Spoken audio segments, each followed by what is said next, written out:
Guys, hari ini saya nak rushing ke DJ Tolong saya jaga ini. Alah, bukanlah susah sangat nak jaga kucing ni kan? Jaga. Ini biasalah. Menjaga dia. Kak, apa maksud madam ni? Tadi dia sebut majikan kan? Maksud dia bos ke? Saya tak faham lah. Akak pun tak tahu. Awak majikan ke? You bos ke? Korang, apa yang faham tak faham tu? Tak payah faham lah. No, madam tak ada kan? So, kita enjoy! Let's go. Jom. Jomlah.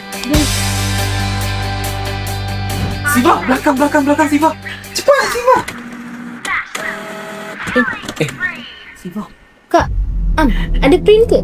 mana ada? Tiga-tiga je kat sini. Siapa print Siva, tengok. Kak, tengok siapa print yang ni.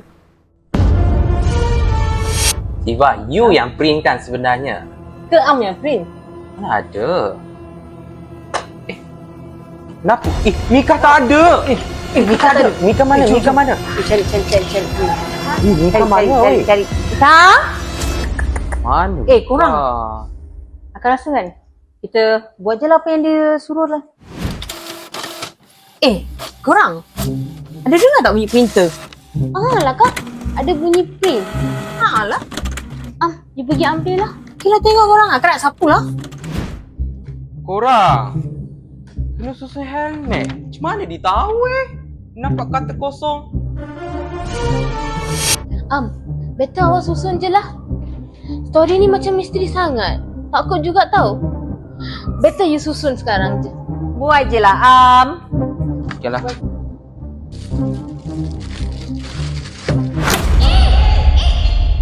Siva, kenapa pada lampu? Mika! Tengok, Mika! Kak, you pergi mana ni? Mika pergi Mana? Hei, diorang ni asyik main je. Kena dengan aku. Tahu takut. Hai Nika. Hello darling. How are you?